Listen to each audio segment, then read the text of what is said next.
जय हिंद साथियों। तो आज हम लोग फिर से करने वाले हैं टेंस का प्रैक्टिस सेट। और आज जो है फिर मैंने 20 क्वेश्चन लाया है और 20 क्वेश्चन ऐसा है कि आपने अगर प्रैक्टिस किया होगा, रूल पढ़ा होगा और मेरे क्लास को देखा होगा तो आप 20 में से आप 18 क्वेश्चन ज़रूर कर सकते हैं। और वैसे भी आज का जो टारगेट है 16 क्वेश्चन का टारगेट है। आप किसी भी एग्ज़ाम का तैयारी कर रहे हैं, अगर आपको प्रैक्टिस आपने करा है, रूल पढ़ा है, तो इस क्वेश्चन में से आज जो है आपका 20 क्वेश्चन में से 16 क्वेश्चन आपको ज़रूर बन जाएगा। तो क्लास को लास्ट तक देखिएगा, अगर टाइम हो तभी देखिएगा, अदरवाइज जब आपके पास टाइम हो तब क्लास को देखिएगा। लेकिन 20 में से आपको करना है टारगेट कम से कम 16 का। तो चलिए स्टार्ट करते हैं आज के क्लास को। और आज क्लास को आप लाइक ज़रूर कर दीजिएगा क्योंकि आज क्लास जो है बहुत आपको पसंद आने वाला है। तो जाइए, आपके सामने में पहला क्वेश्चन है कि he blank to school every day. इसके लिए 4 ऑप्शन है, गो, गोज, वेंट और गॉन। तो कौन सा करेक्ट फॉर्म ऑफ वर्ब इस फिल इन द ब्लैंक में आने वाला है, इसको देख लीजिए। तो यहाँ पर देख लीजिए, अगर आपका आंसर इसमें से ऑप्शन नंबर बी है तो आपका आंसर यहाँ पर बिल्कुल करेक्ट है, क्योंकि यहाँ पर क्या हो जाएगा, गोज हो जाएगा। तो यानी कि यहाँ पर गोज क्यों आएगा ये भी देख लीजिए, क्योंकि यहाँ पर देख सकते हैं ही जो है आपका क्या है, ये आपका थर्ड पर्सन सिंगुलर नंबर है, ठीक है। और यहाँ पर देख सकते हैं कि एवरीडे यहाँ पर है, तो एवरीडे यहाँ पर दिखाया गया है। इसका मतलब क्या है कि वो उसका हैबिट दिखा रहा है कि उसका क्या है, हैबिट है डेली स्कूल जाने का, ठीक है। इसीलिए आपका ऑप्शन नंबर यहाँ पर बी हो जाता है। अगले क्वेश्चन को देख लीजिए। अगला क्वेश्चन में दिया गया है कि दे अ मूवी लास्ट नाइट। तो इस क्वेश्चन को देख लीजिए, आराम से क्वेश्चन कीजिएगा क्योंकि आपका आज का टारगेट है 16 क्वेश्चन का, इसलिए 16 क्वेश्चन कम से कम करने हैं। और लास्ट में आपको कमेंट करके बताना है कि इस 20 क्वेश्चन में से कितना क्वेश्चन आपने करा है। तो यहाँ पर देख लीजिए, इस ऑप्शन में दिया गया है वॉच, वॉचेज, वॉच और वॉचिंग। तो यहाँ पर इसके लिए जो आपका आंसर हो जाएगा, आपका आंसर ऑप्शन नंबर सी हो जाएगा। क्या हो जाएगा, वॉच हो जाएगा। अब देखिए वॉच क्यों आ जाएगा, तो आपने देखा होगा कि यहाँ पर दिया है लास्ट नाइट दिया गया है, यानी कि ये टेंस जो है पास्ट टेंस की है। तो लास्ट नाइट के बारे में बात है तो यहाँ पास्ट लगा है, और कौन सा लगा है, तो सिंपल पास्ट लगा है। क्या लगा है, सिंपल पास्ट लगा है, इसलिए आपका ऑप्शन नंबर सी हो जाता है। अब अगले क्वेश्चन को भी देख लीजिए और क्वेश्चन को जल्दी से जल्दी क्वेश्चन करने का कोशिश कीजिएगा। देखिए इस क्वेश्चन में दिया गया है आपका कि आई अ बुक राइट नाउ। तो इसके लिए देख लीजिए ये कौन सा वर्ब फॉर्म लगेगा आपका, रीड, एम रीडिंग, रीड्स, या फिर विल रीड। तो यहाँ पर इसके लिए जो आपका आंसर हो जाएगा, आपका हो जाएगा ऑप्शन नंबर बी हो जाएगा। अगर आपने ऑप्शन नंबर आपने बी चुना है, एम रीडिंग, तो आपका आंसर बिल्कुल करेक्ट हो जाता है। अब देखिए आपने लगाया है बी तो ठीक है, नहीं तो देख लीजिए क्यों लगा है यहाँ पर एम रीडिंग, क्योंकि यहाँ पर देख सकते हैं राइट नो की बात है, यानी कि ये जो आपका बात है प्रेजेंट की बात है, प्रेजेंट में अभी वो चल रहा है, कंटिन्यू काम चल रहा है, इसीलिए आपका आंसर क्या हो जाएगा, सब्जेक्ट प्लस में इज आर एम, इसका सब्जेक्ट होता है इज आर एम, प्लस में V4 होता है, फिर अदर ऑब्जेक्ट होता है। ये आपने पढ़ा होगा, तो इसीलिए आपका आंसर ऑप्शन नंबर बी हो जाता है। अब अगले क्वेश्चन को देख लीजिए कि सी कॉफ़ी। अब देखिए यहाँ पर सी कॉफ़ी दिया गया है इस ब्लैंक के लिए। अब इस ब्लैंक के लिए जो आपका ऑप्शन दिया गया है लाइक वर्ड दिया गया है, तो लाइक जो आ जाएगा क्या आ जाएगा, शी के साथ क्या आएगा, ये थर्ड पर्सन सिंगुलर नंबर है। तो अब देख सकते हैं सेंटेंस प्रेजेंट में है, तो यहाँ पर लाइक करने की बात है कि वो कॉफ़ी को पसंद नहीं करती है, कॉफ़ी को पसंद नहीं करती है। इसका मतलब क्या आ जाएगा, ऑप्शन नंबर बी हो जाएगा, डज नॉट लाइक हो जाएगा। डज नॉट लाइक क्यों हो जाएगा, देख लीजिए, क्योंकि यहाँ पर देख लीजिए सी जो है आपका थर्ड पर्सन सिंगुलर नंबर है, तो इसके साथ आप सिंगुलर वर्ब भी लगाएंगे आप लोग, ठीक है, सिंगुलर वर्ब लगाएंगे। सिंगुलर वर्ब लगाने के लिए आपको यहाँ पर देख सकते हैं नेगेटिव में डू क्या होता है, डू का सिंगुलर वर्ब जो आता है डज हो जाता है, इसलिए आप डज लगाएंगे। डज ऑप्शन नंबर ये बी में ही दिया गया है, इसीलिए आपका आंसर ऑप्शन नंबर बी हो जाएगा। अब अगले क्वेश्चन में क्या दिया गया है वो देख लीजिए, वी फुटबॉल यस्टरडे। इसके लिए आप आंसर कीजिए क्या हो जाएगा और मेरे आंसर से मैच करिएगा। अब यहाँ पर वर्ड दिया गया आपका यस्टरडे, तो अगर आपने यस्टरडे देख लिया होगा तो इसका आंसर आपने ज़रूर ऑप्शन नंबर बी कर दिया होगा, और इसका आंसर भी और इस फिल इन द ब्लैंक के लिए ऑप्शन नंबर बी है। अब अगले क्वेश्चन में है कि the baby when the phone wrong. देखिए ऐसा क्वेश्चन मैंने लगभग हर क्लास में करवाया है। देखिए इस क्वेश्चन के अभी आपको क्वेश्चन आसान लग रहा है, लेकिन एग्जाम में इस तरह के क्वेश्चन आते हैं। तो क्या है, देखिए बेबी के क्या होगा, बेबी क्या रहा था, ऑप्शन में दिया गया है वर्ब, स्लीप दिया गया है। देखिए यानी कि मैंने बताया था, जब देखिए यहाँ पर दो एक्शन चल रहा है, एक सोने का काम चल रहा है, ठीक है, और दूसरा क्या है कि फ़ोन रिंग का, यानी कि फ़ोन बज रहा है। दो एक्शन है। अब दो एक्शन है, देखिए एक एक्शन होता रहता है, ठीक है, और जब दूसरा एक्शन उसको इंटरप्ट करता है तो पहला जो आपका एक्शन रहता है वो आपको कंटिन्यूअस टेंस में चला जाता है। तो ये तो पहले समझ लीजिए कि पास्ट की बात है, फ़ोन रैंग है, रिंग रैंग रैंग होता है, तो पास्ट के बारे में तो बात है ही। सेंटेंस किस में चला जाएगा, पहला वाला ये चला जाएगा कंटिन्यूअस में, कंटिन्यूअस में चला जाएगा आपका सेंटेंस। तो क्या आ जाएगा, पास्ट कंटिन्यूअस टेंस हो जाएगा। तो ऑप्शन नंबर ये आपका सी में दिया गया है, वाज स्लीपिंग, यानी बेबी जब सो रहा था तो फ़ोन बजा, ठीक है, उसी टाइम में फ़ोन बजा। ऑप्शन नंबर आपका सी हो जाएगा। अब आगे दिया गया है कि by the time you arrive I my work. देखिए अब यहाँ पर इस क्वेश्चन के लिए भी आपको आंसर मिल गया होगा। देखिए यहाँ बाय द टाइम मतलब जब तक आप आएंगे, जब तक आप आएंगे, by the time you arrive, जब तक आएंगे तब तक मैं ये काम फिनिश कर लिया रहूँगा, तब तक मैं अपना वर्क ख़त्म कर लिया रहूँगा। फिनिश वर्ड में दिया गया आपको। तो क्या होता है, सेंटेंस किस में चला जाता है, आपका फ्यूचर परफेक्ट टेंस में चला जाता है। तो इसके लिए स्ट्रक्चर क्या आता है, सब्जेक्ट प्लस में शैल और विल, शैल दीजिए या फिर विल दीजिए, प्लस में हैव दीजिए, प्लस में V3, उसके बाद अदर ऑब्जेक्ट आता है। तो यहाँ पर क्या आ जाएगा, यहाँ पर आई दिया गया है तो क्या हो जाएगा, आई विल हैव फिनिश्ड। देखिए विल प्लस में हैव प्लस में V3 यहाँ पर दिया गया है। तो ऑप्शन नंबर आपका सी हो जाएगा। मैं उम्मीद करता हूँ कि आपने इसका आंसर बिल्कुल 100% जरूर करेक्ट करा होगा। देखिए आप सीरियस हैं अपने एग्जाम के लिए, तभी आप अभी तक क्लास को देख रहे हैं, ठीक है। अब आगे आ जाइए, अगले क्वेश्चन को भी देख लीजिए। यहाँ पर क्या दिया गया है कि सी हर लंच येट। अब देखिए इसके लिए आप आंसर कीजिएगा, ठीक ना, क्या हो जाएगा, अभी तक उसने लंच नहीं किया है, अभी तक उसने लंच नहीं किया है, तो क्या हो जाएगा।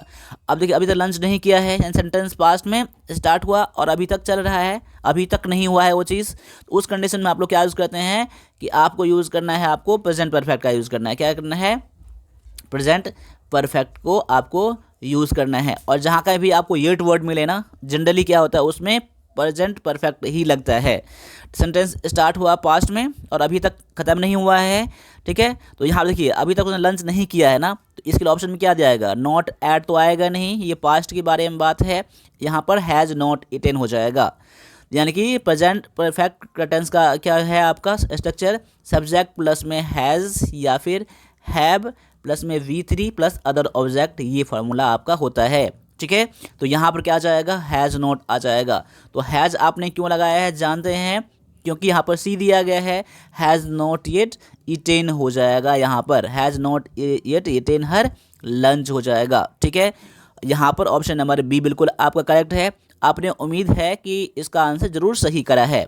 अब अगला क्वेश्चन में आ जाइए। अगला क्वेश्चन में क्या दिया गया है, दिया गया है if he hard he will pass the exam. देखिए यहाँ पर इस तरह के में क्वेश्चन मैंने बता दिया है, इफ़ ही हार्ड यानी कि स्टडी दिया गया है करेक्ट फॉर्म ऑफ वर्ब में। तो स्टडी में इस फिल इन द ब्लैंक में कौन सा करेक्ट फॉर्म ऑफ वर्ब लगने वाला है देख लीजिए। तो यहाँ पर देखिए इफ़ ही क्या हो जाएगा, if he study hard he will pass. अगर वह मेहनत करेगा, अगर हार्ड मेहनत करेगा तो वह पास हो जाएगा। सेंटेंस दो सेंटेंस है इसमें, एक है करी मेहनत करने वाला पास्ट में और तब पास करेगा, दोनों सेंटेंस पास्ट में है। और जिस सेंटेंस में कंडीशन अगर रहता है वो आपका सिंपल प्रेजेंट टेंस में आपको लेना पड़ता है। तो आपने इसका आंसर ऑप्शन नंबर ए जरूर चुना होगा, क्योंकि देखिए यहाँ पर ही के साथ क्या लग जाता है, ही आपका सिंगुलर आपका सब्जेक्ट है, जो सिंगुलर वर्ब भी लगाना पड़ेगा आपको। स्टडी क्या बन जाता है, स्टडीज बन जाता है। तो ऑप्शन नंबर आपने ए चुना है, तो आपका आंसर बिल्कुल 100% करेक्ट हो जाता है। अब अगले क्वेश्चन को आ जाइए। अगला क्वेश्चन में क्या है देख लीजिए, the train eight 6 PM every day. तो यहाँ एवरी डे क्या दिखा रहा है, आपका हैबिट दिखा रहा है, शेड्यूल टाइम दिखा रहा है। जब टाइम शेड्यूल रहता है तो यहाँ पर आपको प्रेजेंट इंडेफिनिट यानी कि सिंपल प्रेजेंट टेंस को आपको लेना पड़ता है। तो यहाँ पर क्या आ जाएगा, वर्ब में दिया गया आपको लीव दिया गया है। तो यहाँ पर इस फिल इन द ब्लैंक के लिए करेक्ट फॉर्म ऑफ वर्ब जो आपका हो जाएगा ऑप्शन नंबर आपका ए हो जाएगा। ठीक है, ए हो जाएगा। यानी कि the train leaves at 6 PM, यानी कि ट्रेन जो है डेली प्रत्येक दिन 6 बजे खुलती है। तो ऑप्शन नंबर आपका आंसर ए हो जाएगा। ठीक है, अब अगले क्वेश्चन को देख लीजिए। अगला क्वेश्चन में दिया गया आपका कि ही हेयर फॉर 5 years। अब यहाँ पर इस क्वेश्चन को देख लीजिए बड़े गौर से। इस फिल इन द ब्लैंक के लिए वर्ड है, वर्ब में आपको work, work, has been working और इज़ वर्किंग दिया गया है। तो यहाँ पर इसके लिए जो आपका आंसर हो जाएगा ऑप्शन नंबर आपका सी हो जाएगा। यानी कि he has working here for 5 years, यानी कि सेंटेंस पास्ट में स्टार्ट हुआ, पास्ट में स्टार्ट है और अभी तक वो स्टार्ट ही है, अभी तक वो स्टार्ट ही है, ख़त्म नहीं हुआ है। सेंटेंस पास्ट में स्टार्ट हुआ और अभी तक ये कंटिन्यू में है। उस कंडीशन में आप लोग प्रेजेंट परफेक्ट कंटिन्यूस टेंस का यूज़ करते हैं। इसीलिए आपका आंसर ऑप्शन नंबर सी हो जाएगा। और 4-5 years दिया गया है, कंटिन्यू 5 साल से अभी तक, इसलिए ऑप्शन नंबर आपका सी है। अब अगले क्वेश्चन को देख लीजिए क्या है कि we the report before the deadline, यानी कि जो डेडलाइन दिया गया है उस डेडलाइन तक, उस समय तक रिपोर्ट क्या हो जाएगा, राइट वर्ब में दिया गया है, राइट कर लिया गया होगा। तो देखिए ये सेंटेंस किस में चला जाएगा, ये आपका चला जाएगा फ्यूचर परफेक्ट टेंस में चला जाएगा। तो मैंने बता दिया था कि आपको कैसे यूज़ करना है कि वी के साथ क्या यूज़ करेंगे, वी के साथ विल और हैव और रिटेन हो जाएगा। सेंटेंस फ्यूचर परफेक्ट टेंस का आपने इसका स्ट्रक्चर देख लिया होगा कई सारे क्वेश्चन में। तो ऑप्शन नंबर आपका सी चुना है आपने, तो आपका आंसर बिल्कुल करेक्ट है। अपने टारगेट को अचीव कीजिए, अगर टारगेट से ज़्यादा होता है तो बहुत अच्छी बात है। अब यहाँ पर इसके लिए क्या दिया गया अगले क्वेश्चन में कि while I to the park it started raining, यानी कि इसके लिए वर्ब है वाक। जब मैं, वाइल जब, या फिर पार्क में टहलने के दौरान, पार्क में टहलने के दौरान बारिश स्टार्ट हो गई, क्या, रेनिंग स्टार्ट हो गई। ठीक है, तो यहाँ पर क्या आ जाएगा वाक। तो देखिए यहाँ पर एक आपका दिया गया है ऑप्शन नंबर आपका डी यहाँ पर हो जाएगा। देखिए ड्यू क्यों हो जाएगा, जब वो घूम रहा था तो क्या हुआ, बारिश स्टार्ट हो गई। यानी दो एक्शन में एक्शन है, यानी घूमना और बारिश होना दिया गया है। ठीक है, मैंने क्या बताया था, जब आपका सेंटेंस किसी से अफेक्ट होता है तो पहला सेंटेंस किस में चला जाता है, तो आपको ये कंटिन्यूस में, यानी कि पास्ट कंटिन्यूस में चला जाता है। वैसे भी देख सकते हैं कि वाइल के लिए मैंने क्या बताया था, जहाँ भी वाइल हो जनरली कंटिन्यू वाले सेंटेंस में रहता है, क्या रहता है, कंटिन्यू टेंस में रहता है आपका। तो ऑप्शन नंबर आपका वैसे भी आपका डी हो जाएगा। ठीक है, अब अगले क्वेश्चन को भी कीजिए मेरे आंसर करने से पहले कि see him since childhood, see him. अब देखिए यहाँ पर नो दिया गया है, नो दिया गया है वर्ब में। तो इस फिल इन द ब्लैंक के लिए करेक्ट फॉर्म ऑफ वर्ब जो आपका हो जाएगा ऑप्शन नंबर आपका बी हो जाएगा। She has known him since childhood, वह उनको बचपन से ही जानता है। यानी कि ये सेंटेंस क्या पहले से स्टार्ट हुआ, अभी तक चल रहा है ना वो चीज़, यानी अभी तक जान ही रहा है ना, बचपन से ही जानता है। तो इस कंडीशन के लिए आपको प्रेजेंट परफेक्ट टेंस को यूज़ करना पड़ता है, जो कि आपका ऑप्शन नंबर ये बी में दिया गया है। देखिए नो जो है आपका ये वर्ब का पहला रूप है और KNOWN ये वर्ब का दूसरा रूप है, और KNOWN इसका भी क्या है, वर्ब का तीसरा रूप, यानी कि नो, नॉन, नॉन होता है। तो ऑप्शन नंबर आपका ये बी में दिया गया है। अब अगले क्वेश्चन को आज देख लीजिए क्या दिया गया है कि he me if he needs help. अब इसके लिए क्या आंसर हो जाएगा देख लीजिए यहाँ पर। देखिए अगर उन्हें ज़रूरत पड़ता है, अगर उन्हें ज़रूरत पड़ता है तो वह मुझे कॉल करेंगे। ठीक है, तो इसके लिए क्या देंगे, तो इफ़ ही नीड्स, उसे ज़रूरत होगा तो मुझे कॉल करेंगे।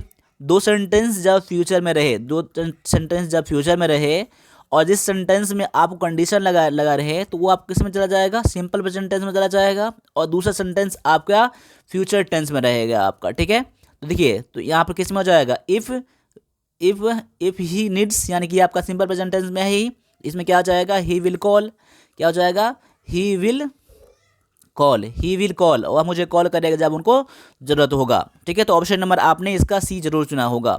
याद कर लीजिएगा, दो सेंटेंस जब फ्यूचर में रहे और जिस सेंटेंस में कंडीशन लगा रहे उसको आपको सिंपल प्रेजेंट टेंस में यूज़ करना है, और दूसरे सेंटेंस को आपको आपको सिंपल फ्यूचर में यूज़ करना है, इसीलिए आपका आंसर ऑप्शन नंबर सी हो जाता है।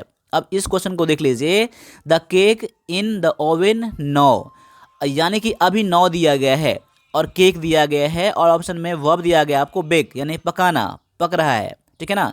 यानी कि अगर 9 दिया गया है, सेंटेंस कंटिन्यू चल रहा है अभी, यानी केक कहाँ पक रहा है, तो ओवन में पक रहा है। यहाँ पर 9 सेंटेंस दे लीजिए, ये सेंटेंस प्रेजेंट के बारे में बात किया जा रहा है, अभी के बारे में बात किया जा रहा है, तो अभी जो काम चल रहा है ना उसको हम लोग कंटिन्यूस टेंस में रखते हैं। तो प्रेजेंट कंटिन्यूस टेंस आपका क्या हो जाएगा, केक के साथ क्या है, केक सिंगुलर आपका दिया गया है तो इज आ जाएगा, और बेकिंग हो जाएगा वर्ब में, तो क्या हो जाएगा बेकिंग, यानी कि is baking, the cake is baking in the oven now, option number आपका बी हो जाएगा आंसर। आगे दिया गया है इस क्वेश्चन में कि I if I blank you I would apologise. देखिए, यानी कि अगर मैं तुम होते, अगर मैं तुम होते, तुम अगर मैं अगर होता, ठीक है, तो मैं उनसे माफ़ी मांगता, मैं माफ़ी मांग लेता, अपोलोजाइज, ठीक है। तो यहाँ पर देखिए ये सेंटेंस ऐसा है, मैंने क्या बताया था, थर्ड कंडीशनल सेंटेंस आपका दिया गया है। ऐसा सेंटेंस जो पास्ट में हुआ था अगर होता, लेकिन अब वो पूरा नहीं किया जा सकता है, यानी कि जिसके लिए हम लोग इमेजिनेशन करते हैं, सोचते हैं, लेकिन अब वो पूरा होना संभव नहीं है। तो उस कंडीशन में आप लोग, मैंने क्या बताया था, सेंटेंस कोई सा भी हो, आपको प्रेजेंट परफेक्ट कुछ भी लगे, आपको यहाँ पर हमेशा पास्ट टेंस को यूज़ करना है और प्लूरल वर्ब ही यूज़ करना है। तो देखिए इफ़ के साथ क्या लग जाएगा, इफ़ आई वेयर लग जाएगा, क्या लग जाएगा, इफ़ आई वेयर। ऐसा कल्पना जो कि अब पूरा होना संभव नहीं है, अगर मैं एक पक्षी होता, यानी if I were a bird, ऐसा हम लोग यूज़ करते हैं। देखिए आपने सेंटेंस ऐसा पढ़ा होगा, मैंने क्या बताया था, सब्जेक्ट कोई सा भी हो, सिंगुलर प्लूरल कोई सा भी हो, उसके साथ हमेशा आपको प्लूरल वर्ब ही लगाना है। तो ऑप्शन नंबर आपको सी में दिया गया है आपका वेयर, ठीक है। मैं उम्मीद करता हूँ कि इसको आपने समझा होगा और अपना आंसर सही करा होगा। अगर नहीं पता होगा तो अभी जो मैंने बताया है उस चीज़ को आप लोग ध्यान में रखेंगे।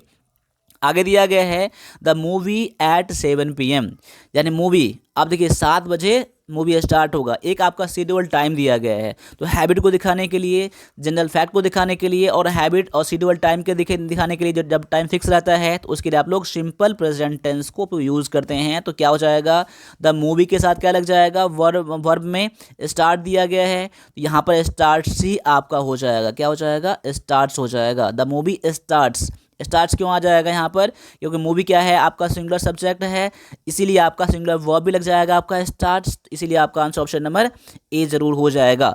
और अभी तक आपने क्लास को लाइक नहीं किया है तो लाइक कर दीजिए, क्योंकि आपका टारगेट अचीव हो चुका होगा, ठीक है। अब आगे आ जाइए, अगले क्वेश्चन में दिया गया है आपका कि ही हिज प्रोजेक्ट येट। देखिए फिर से क्या आ गया, ये वर्ड आपको येट आ गया, जैसे येट अगर आ गया है उस कंडीशन में मैंने क्या बताया था, तुरंत ध्यान देना है आपको, सेंटेंस किस में चला जाएगा, तो प्रेजेंट परफेक्ट में चला जाएगा, प्रेजेंट परफेक्ट टेंस में चला जाएगा। तो क्या हो जाएगा, यानी कि ही हैज़ नॉट फिनिश्ड, यानी अभी तक वो प्रोजेक्ट को ख़त्म नहीं किया है, फिनिश नहीं किया है, यानी कि अभी तक सेंटेंस क्या है, अभी तक वो एक्शन जो है कंप्लीट नहीं हुआ है, वो प्रोजेक्ट कंप्लीट नहीं हुआ, सेंटेंस पास्ट में ही है और अभी तक वो ख़त्म नहीं हुआ है, यानी कि सेंटेंस आपका प्रेजेंट परफेक्ट टेंस में चला जाएगा, इसीलिए आपका आंसर ऑप्शन नंबर बी हो जाएगा, ठीक है। अब अगले क्वेश्चन को देख लीजिए कि वी द म्यूजियम टुमारो। अब देखिए इस क्वेश्चन के लिए थोड़ा सा कन्फ्यूज मत होइएगा, ठीक है ना। अब टुमारो दिया गया है तो सेंटेंस किस में चला जाएगा, तो फ्यूचर में चला जाएगा, फ्यूचर में चला जाएगा, बिल्कुल सही बात है। लेकिन जब ऑप्शन में देखेंगे तो यहाँ पर फ्यूचर में तो दिया गया है आपका फ्यूचर टेंस में विल, लेकिन ये किस में है, फ्यूचर परफेक्ट टेंस में चला जाएगा, क्योंकि देखिए विल के साथ क्या है, हैव है और वी थ्री है, तो फ्यूचर टेंस को आपको तो लेना है, लेकिन आपको यहाँ पर फ्यूचर परफेक्ट नहीं लेना है। तो आपका आंसर क्या आ जाएगा, देखिए पहला आएगा नहीं, दूसरा आएगा नहीं, तीसरा आएगा नहीं, आप ऐसा सोचेंगे, लेकिन आपका आंसर ऑप्शन नंबर यहाँ पर बी हो जाएगा, आर विजिटिंग हो जाएगा। अब देख लीजिए यहाँ पर आर विजिटिंग क्यों यूज़ करेंगे, ये भी देख लीजिएगा। देखिए फ्यूचर में जब हम लोगों का प्लानिंग फिक्स रहता है ना, देखिए कोई भी सेंटेंस को जोरदार बनाने के लिए एक तो है कि जैसे हम लोग क्या यूज़ करते हैं, I think I will visit the museum. देखिए मैं क्या कर रहा हूँ, आई थिंक, देखिए ऐसे मैं क्लिक कर रहा हूँ, I think I will visit the museum, museum, ठीक है, म्यूजियम टुमारो, ऐसा मैं यूज़ करूँगा तो सेंटेंस क्या है कि मैं कल घूमने जाऊँगा, कल मैं वहाँ म्यूजियम जाऊँगा। ये सेंटेंस ये परफेक्ट नहीं है, मतलब कि मतलब जा भी सकता हूँ, नहीं भी जा सकता हूँ। लेकिन जब फिक्स रहता है ना कि मैं जाऊँगा ही, उस कंडीशन में आप लोग कंटिन्यूस टेंस का यूज़ करते हैं, प्रेजेंट कंटिन्यूस टेंस का यूज़ करते हैं। तो आपको ये ध्यान रखना है। ऐसा मैं क्वेश्चन फिर मैं लाऊंगा तो यहाँ पर देख लीजिएगा, प्रैक्टिस हो जाएगा। और आपने रूल पढ़ा होगा तो इसे पता होगा आपको, ठीक है। तो ऑप्शन नंबर आपका क्या हो जाएगा, बी आपका यहाँ पर आंसर हो जाएगा। तो अभी मैंने 20 क्वेश्चन करवाया है, और 20 क्वेश्चन अच्छा लगा है तो लाइक कर दीजिएगा, सब्सक्राइब कर दीजिएगा। और क्लास को आपने लास्ट तक देखा है तो अभी आप लोग सीटी का नाम कमेंट कर दीजिए, तो मैं समझ जाऊँगा कि क्लास को आप लोग बहुत ही सीरियसली तरीके से देखते हैं। तो सीटी का नाम कमेंट करिएगा, तो मैं समझ जाऊँगा कि आप लोग क्लास को लास्ट तक देखे हैं। तो मिलते हैं अगले वीडियो में, अगले क्लास में। तब तक के लिए सभी से एक बार फिर से जय हिंद, जय भारत।